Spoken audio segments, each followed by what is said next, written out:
Hello everyone, this is Priyanshu Gupta here.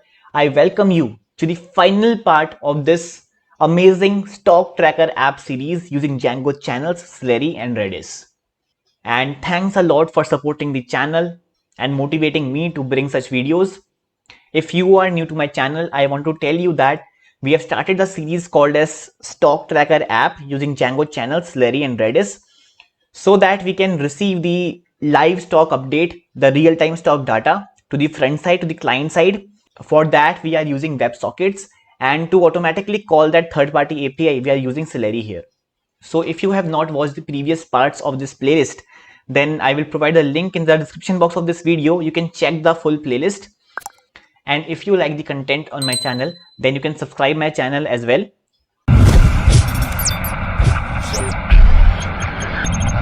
So till now we have covered like how to call that third party API after regular intervals using Celery Beat, and then how to send that data in front end on client side using Django channels using WebSocket connection. So all this has already been covered in the previous videos. Now what our main task in this video is that first we will try to parse this data and place that data in this table in proper format, and then you can see that if I open a new browser here and try to choose another stocks that this user has not selected, so if I have selected those stocks from different browser, then this user will also receive that data. So we don't want that. So we will remove that, like we will send the data that is specific to that user only. And next, what we will add in this video is that, like as soon as the user disconnect from our website, like as soon as he breaks the WebSocket connection, then what we will do is, if those stocks that have been selected by that user, if those stocks are not present inside the selected list of any other user, what we will do is we will remove those stocks from the task that has been stored inside the periodic task table of Celery, so that we do not make excessive API calls, or we retrieve only that data that we need from that third party API. Because currently we are using Yahoo Finance library, and there I couldn't find any function that returns the data for all the stocks that we want in one go. Here we are actually calling that API one by one for all these stocks that we have selected, and then we are combining the results from all those APIs and then returning that to the client side. But if you pay for any third party library like IE Xcloud or Alpha Vantage, they might provide you some API that gives you result for all the stocks that you have mentioned, or what they will provide is they will provide the data for all the stocks in one go. So there is no problem. But now here we are making the API call one by one. So here to reduce the API call, what we will do is we will remove the stocks that we don't want. So in this way we will reduce the number of third party API calls. Okay, so let's start with proper parsing of this data and placing this data in proper format inside this table. So for that we will have to make some changes inside the stock tracker.html file. For that I will open this stock tracker.html file, and inside this we will have to make certain changes inside this on message. Okay, now what we will do is we will actually iterate this object that we have parsed here using json.parse. In JavaScript we don't have a dictionary data structure, we basically have something called as object. Okay, this object, and we will have to parse this object. Okay, so for that we will have to use this for loop for const key value of object dot entries, and we will pass the data in which we have parsed the information that we are getting from backend, and then document dot get element by id. And what we will do is we will give the id to every element that we are storing here. Like we gave this price as key price, so in the similar way we will add the id to all the fields here. Let's add here also in market cap, and also inside this volume, and also here in this open. So here let's change it to open, and here let's change it to cap, and here to wall. And once we have added the IDs here, we can change the values of these TD using these IDs by document.getElementById. by ID. So now we will do this document.getElementById, by ID, and then we will pass the ID of this. So here we have underscore price dot inner HTML equals to value and quote price,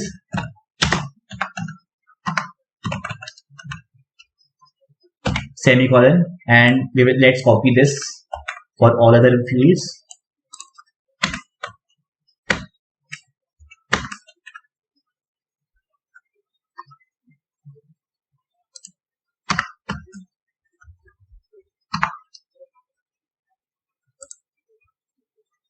And here let's replace this with prev price, and here we have previous close, and here we have open, then market cap,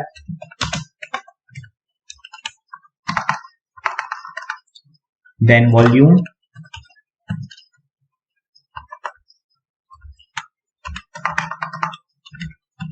open,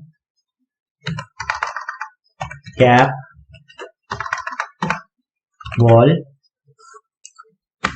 then variable change, because we have to subtract this quote price minus previous close to get this change. So for that we will again have to do document.getElementById, and then we will do key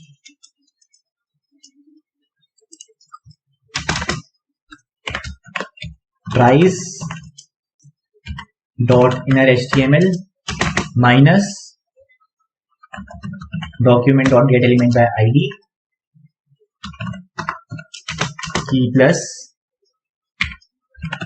prev price dot inner HTML, and then change equals to number, change dot to fixed up to 4 decimal places, and then if change greater than equals to 0, then let's copy this thing here, change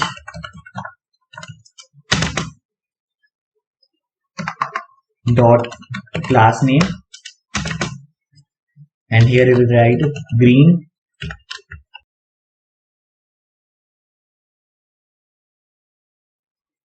and then green, then again change dot inner HTML change, and before that we will have to append this plus,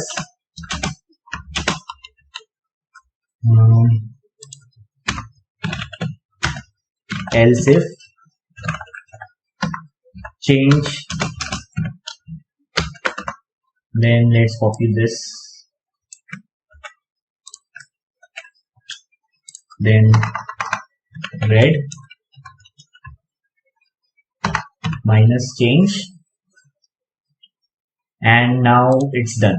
And also what we want is we want to get this quote price up to 4 decimal places, right? So what we should do is, let's name it price where price equals to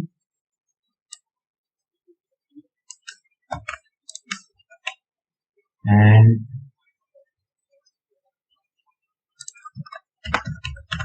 number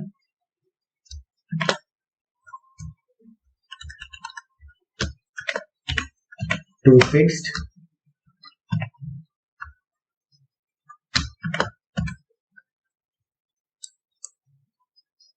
Let's change it to price,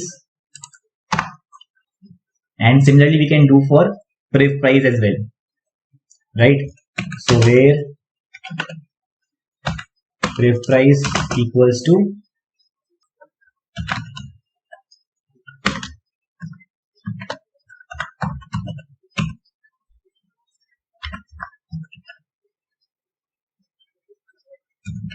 previous close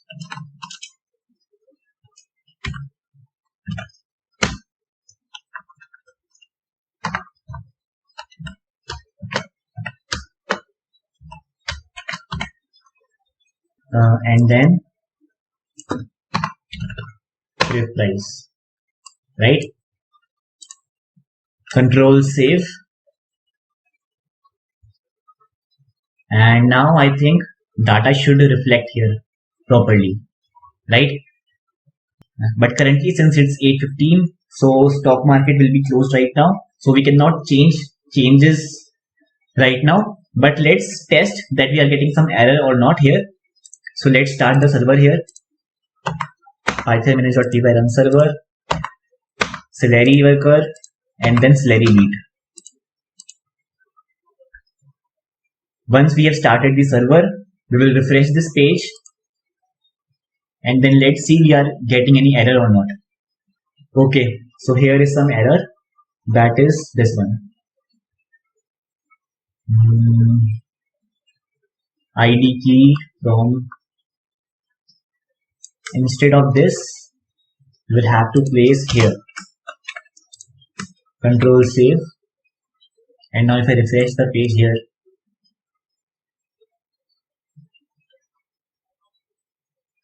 then let's see we get the result or not. So we have got our first result, and then let's see if we face any error, and yes, we are getting some error here, that is document.getElement by ID. Inside this key plus prev price, okay, we have not put a underscore here, so the error is here, that is this one here. We will have to use underscore here, right? Control save,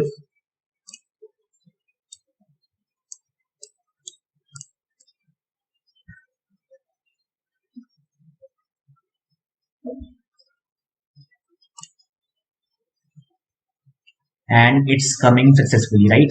Okay, we are getting a double minus here.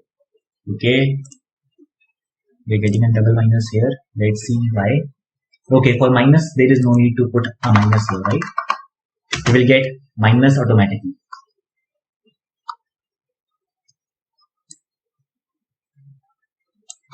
Here also it is not required, right?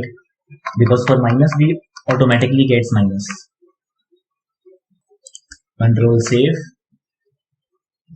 and we are good to go.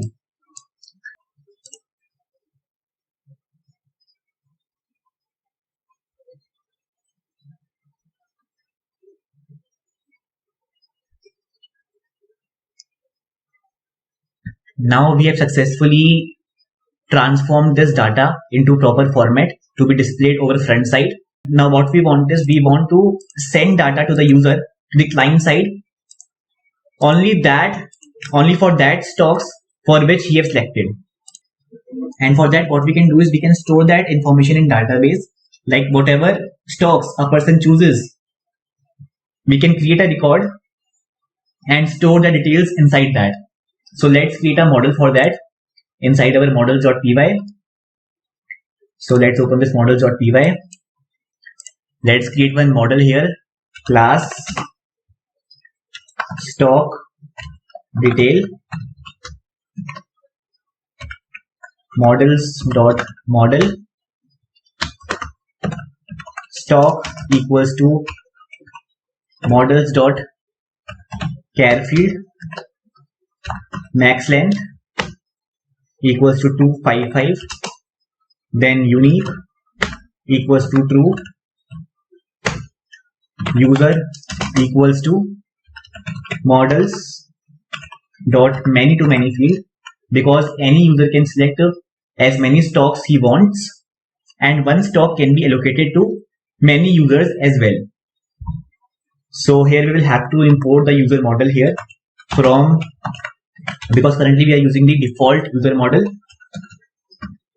contrib.auth.models import user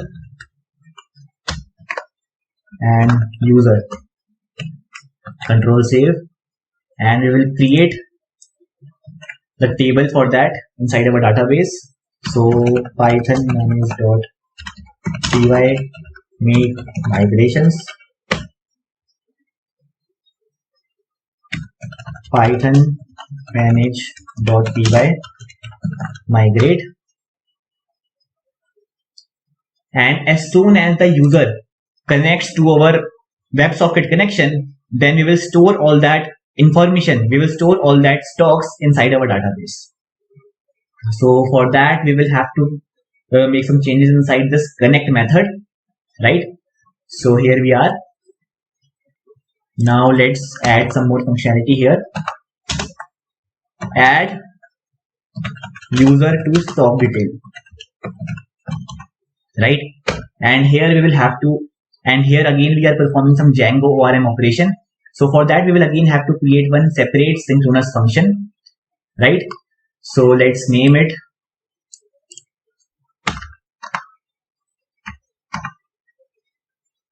define add to stock detail, and we will have to wrap this function inside @sync to async self comma stock picker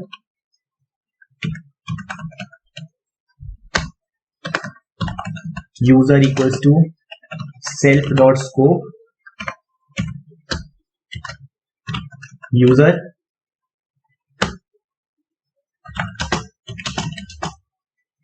for I in stock picker,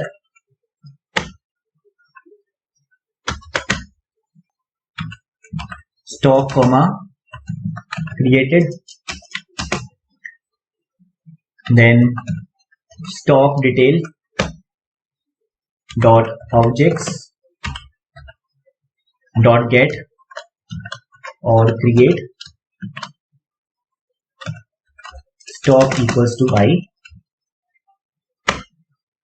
then stock dot user dot add user, and in this way we have added the user inside that stock, right?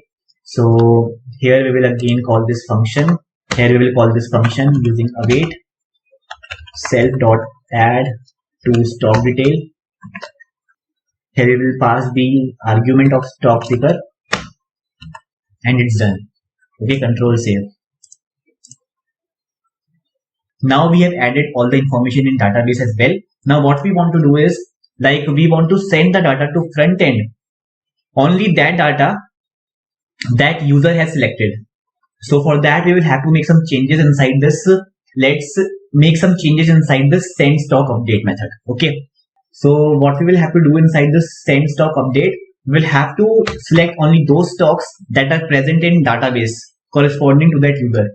So user stocks equals to, and we will again have to create one more function here, that is define select user stocks self, and let's wrap this inside sync to async, and here user equals to self dot scope user, then user stocks will parse them from database. So user dot stock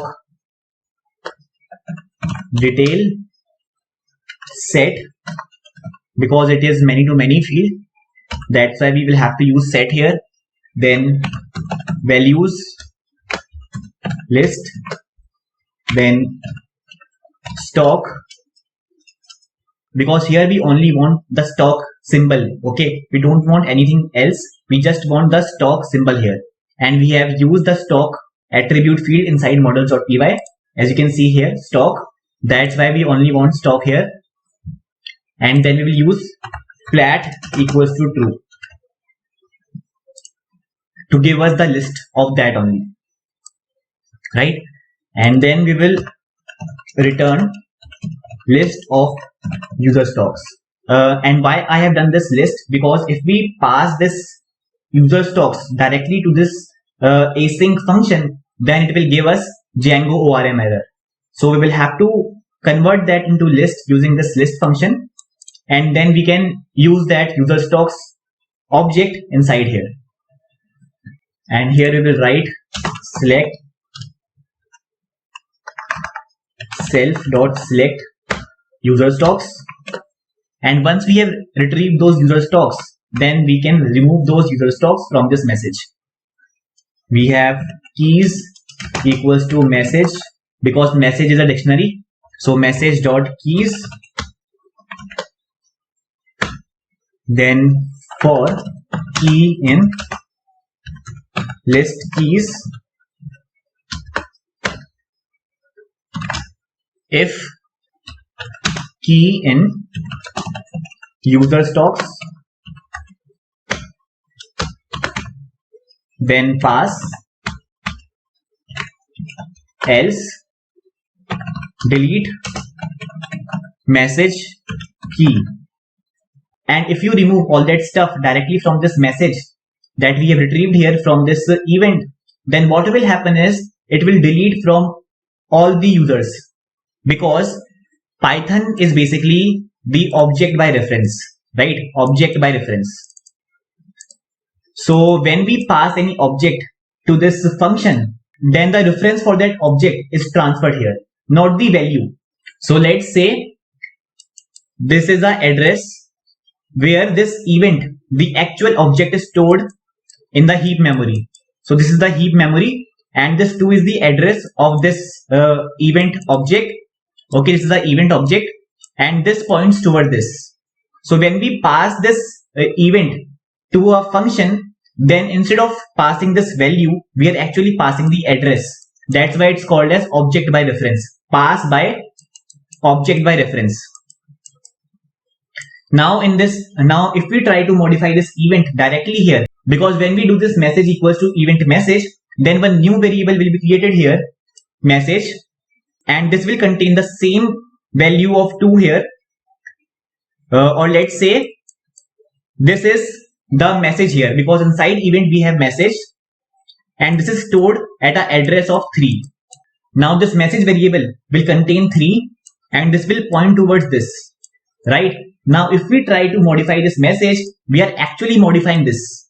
So this event object will be changed for all the objects, right? For all the users. So we don't want that. So to prevent that situation, what we can do is, we can do here message equals to copy and message, and for that we will have to import one library here, that is import copy.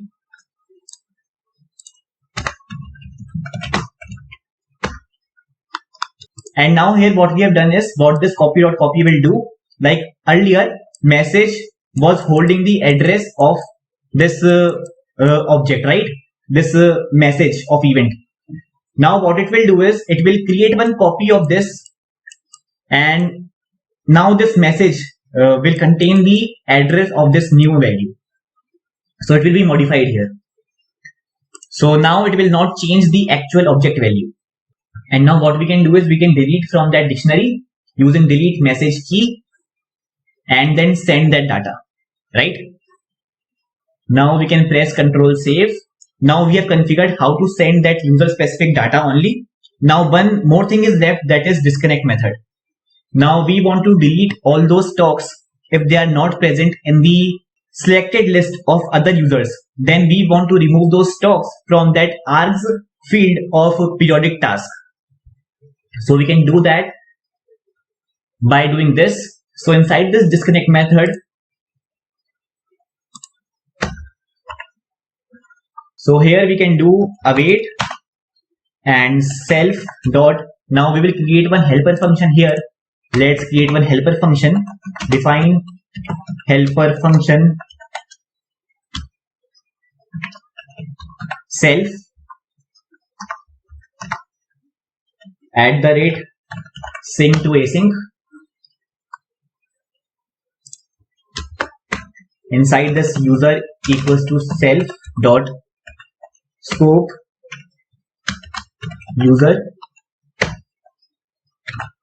stocks equals to stock detail dot objects dot filter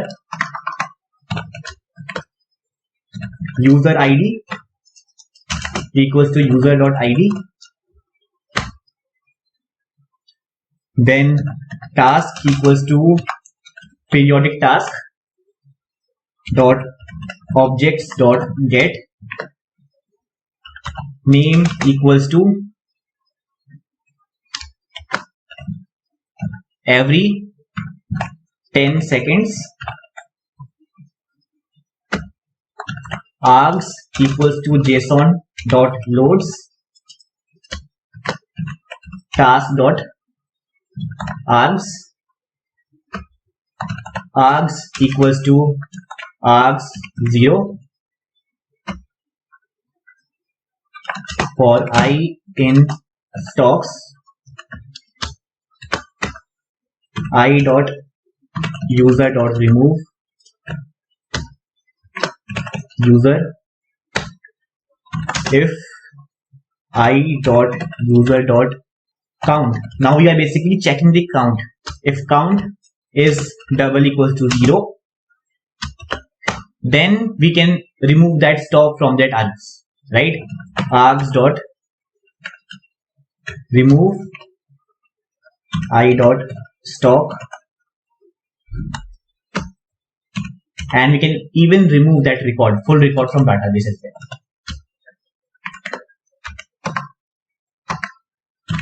If args double equals to none, args equals to this.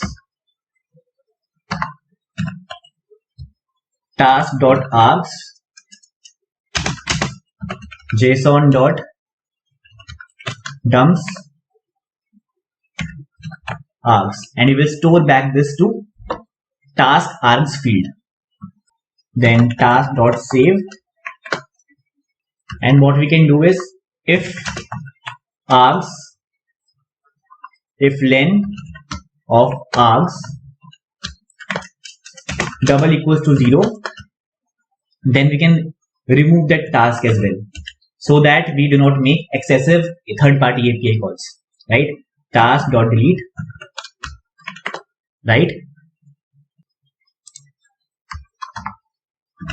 Else we can do this stuff. Control save, and now we will write here helper function. Control save. So now we have configured all the stuff here, right? So now if I start the server here,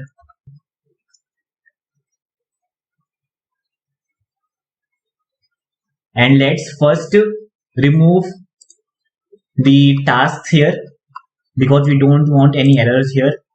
So let's remove this, delete, go,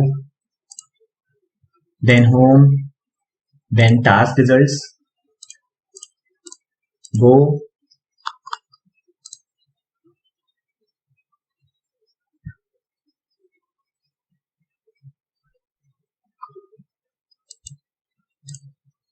intervals, and go. Now let's open this stock tracker from two different browsers. And one more thing we will have to add, because here since we have added because here we are using this user model here, so what we have to do is we will have to restrict this stock tracker app to only those who are logged in on our website, right? So we will have to add that authentication before we actually allow that user to access this page, that is live stock tracker app. So let's add that authentication check inside our view. We will open this views.py here, and we will add that authentication inside the stock tracker here. We will first check that user is authenticated or not. Here we will define check authenticated,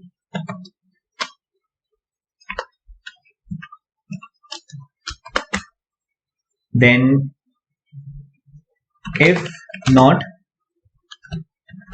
request.user.is authenticated,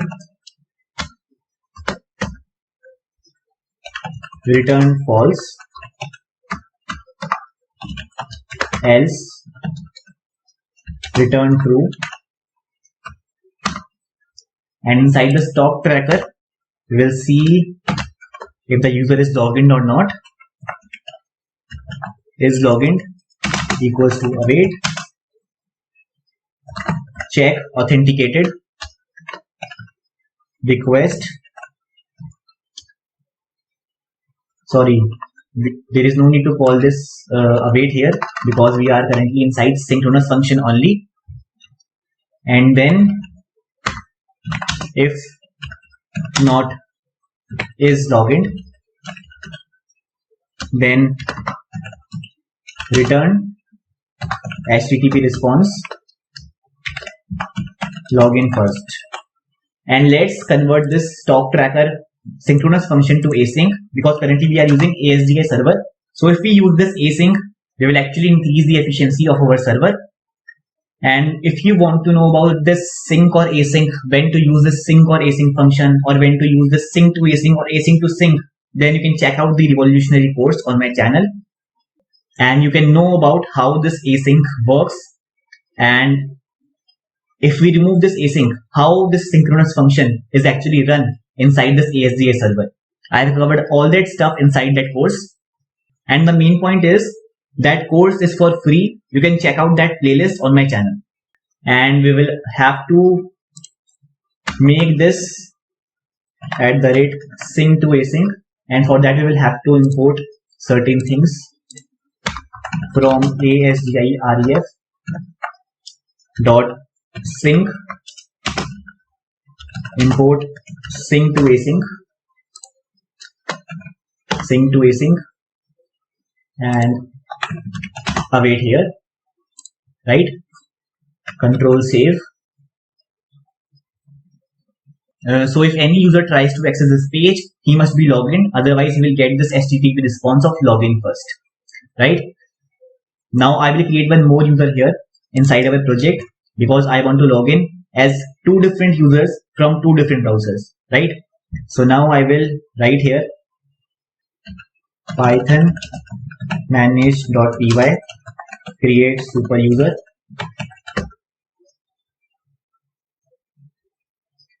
Let's give it a name Priyanshu only, then priyanshu@gmail.com 1234. And now let's start the server again.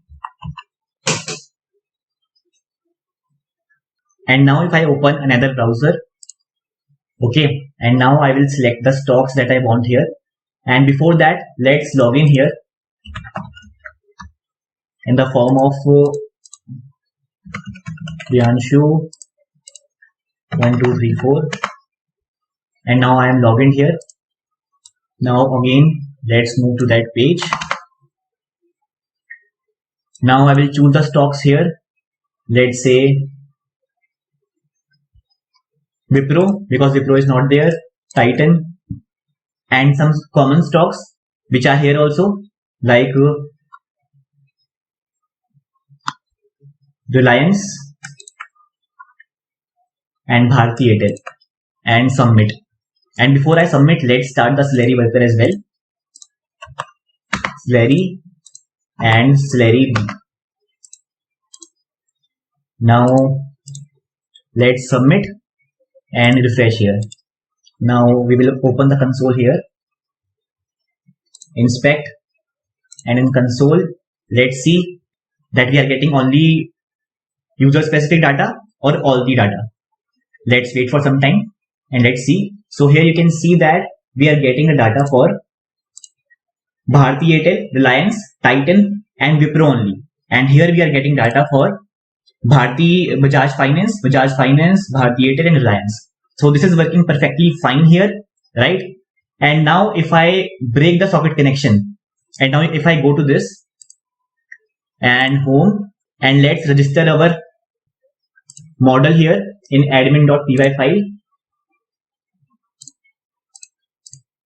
from dot models import stock detail and admin.site.register stock detail, control save. If I refresh this, you can see the stock details here. Currently we have six different stocks, because two are common stocks between user 1 and user 2. So now you can see that inside this stock object 4 we have only Priyanshu here, but here inside the stock detail object we have only one. In one we have both the users, right? Priyanshu also and Priyanshu Gupta also. And if I break the socket connection by pressing that back button, now this is broken. WebSocket connection is broken. Now if I refresh this page here, currently you can see that it has not been removed here. Okay, here we are not using double underscore. Here we will have to use double underscore, right? Because user is basically the foreign key of the stock, a many to many key for the stock. So that's why we'll have to use double underscore here, right? Now control save, and now I think it will work perfectly fine, right? Now if I delete this,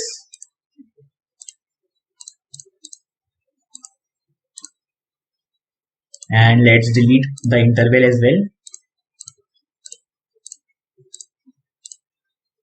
Home task results. Yes, I'm sure. And now if I start the server again, Celery Beat, and now let's again submit this and submit this.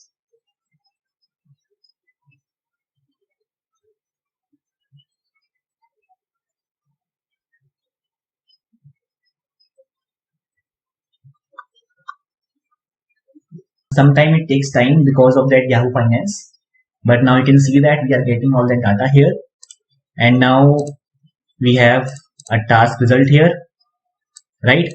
And then home, if I go to stock details, you can see the 6 different stocks here, right? So here we have Priyanshu Gupta, and now you can see that data is coming over here. We are getting only user specific data here, and now you can see that Priyanshu is here. But now if I press back here, then WebSocket connection is broken. Now if I refresh this page, you can see that stock detail with ID3 does not exist, right? And now if I press back here and again go to this task here, then you can see that that whole task is removed from this table, because currently no user is active on our website. So that's why it has been removed from our periodic table as well. So now I think we have covered everything inside this video. Now what is left is some styling, right? We can change this color to black, and we can also add that toggle button. So now you can see that we have successfully made our project, but we have to add some CSS to our project.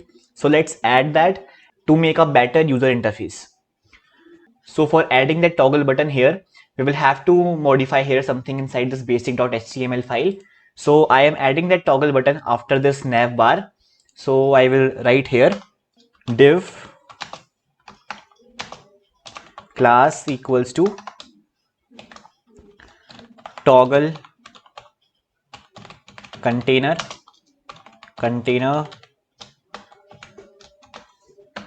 then label class equals to checkbox. sorry, it's switch. Let's give it a class name as switch. Now input type equals to checkbox, then span id equals to toggle, class equals to slider round, and we are good to go. Let's press Ctrl save and refresh this page to see what we have received here. So currently you can see that one checkbox has arrived here, but we have to provide some styling to this checkbox. So let's add some basic CSS here in basic.css file. So let's add the root, then primary color. Basically we are making the variables here so that we can use these variables again and again. Color, because we want a white background here by default. Then font color, then I will choose it as black. Then dot dark theme, because we are basically making this class to add the dark mode. And now the primary color will change here to 181818, and then font color will change to white, and then body comma table, we will provide it a background color as this variable, that is primary color, and color as variable font color. Then we want to make this navbar black, because currently I think it has a blue shade, but I want it to be black, a more dark black. So for that I will write background color 141414, and then now I will copy some CSS code to provide the styling to this toggle button. You can find that code easily. I could have typed that manually also, but that would have taken a lot of time. At maximum times I try to avoid writing HTML and CSS part, because that can be easily found on internet. So I will copy that code from w3schools.com. You can easily find that by searching on browser tab, that toggle button w3 schools, you will find the code. Now I am copying that code here and paste it here. Right, I have pasted it here. Now Control save, and now if I refresh the page here, now it's looking perfectly fine here. Right, I have also given some padding here to this toggle button, and display flex and justify content flex send to move this toggle button to the right side. And currently it's not functioning. So to add the functionality here, we will have to add some JavaScript here. So for adding that JavaScript, we will move again back to this basic.html file, and here script, and inside this I will make a variable button document dot get element by id toggle, then button dot on click function document dot body dot class list dot toggle, and then dark theme. Control save, and now if I refresh the page here, you can see that this is working perfectly fine here. Right, it is working perfectly fine. Right, and now if I choose some stocks here and click on submit here,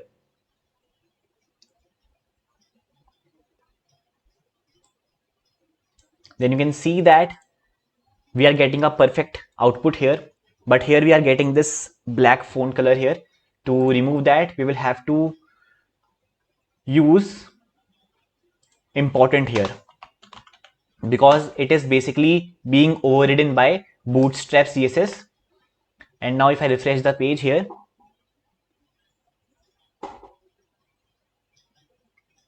now it's working perfectly fine, right? And now one more thing we will have to add here, that is a slider over here, because if we open this livestock tracker app from mobile phone, then we can't place this whole table to the screen, right? Otherwise the font size will become too small. So we want a slider here so that people can slide over here to see all the data. So for adding that slider over here, we will have to add certain things here. That is, let's add that directly inside the stock tracker.html file. So here I will write table container and then overflow x scroll. Okay, we will have to change this table to div here. Okay, this is a div here, and we will have to close this div, and then we will have to write table container. And here one more thing is left, that is this thing. Here we don't need this one because the conditions have already been handled and we have already handled this. Control save, and now if I refresh the page here,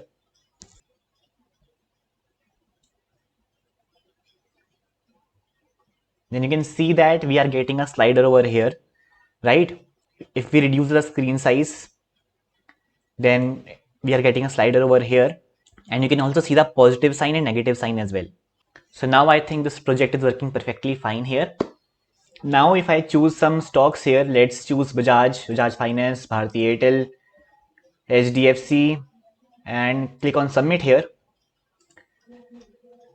Then you can see that we are currently getting a response here, and this toggle button is also working perfectly fine here. And you can also see the live updates here, the live real-time stock data here. Because if I inspect element here in console section, you can see that. And first we will have to start the Celery worker here.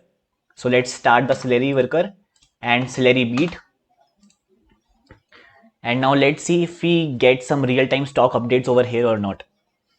So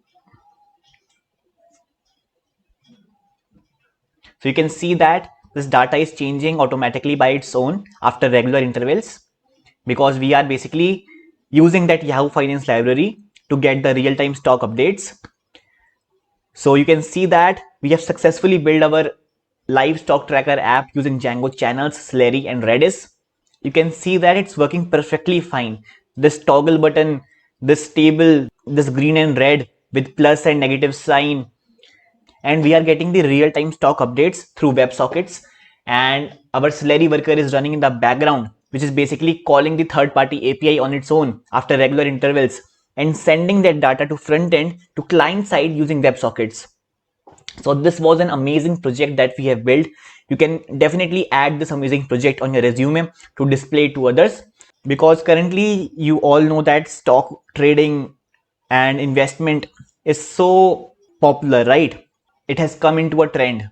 So this project is going to give you a lot of advantage, because now you can customize this code according to yourself and use this concept of Django channels and Celery in your own Django projects. And I hope you have learned something new in this project. And if you like this series, then don't forget to press that like button and subscribe to my channel, because that helps me a lot and motivates me to bring such amazing projects for you. And I want you to tell your experience in the comment section box that you have faced while watching this series. If you have faced any difficulty, then do tell me in the comment section box. You can DM me anytime on my Instagram handle if you want any personal assistance or you have some doubts or queries. I will be happy to help you there. Let's talk, help, and grow with each other. So stay tuned, stay connected. See you next time.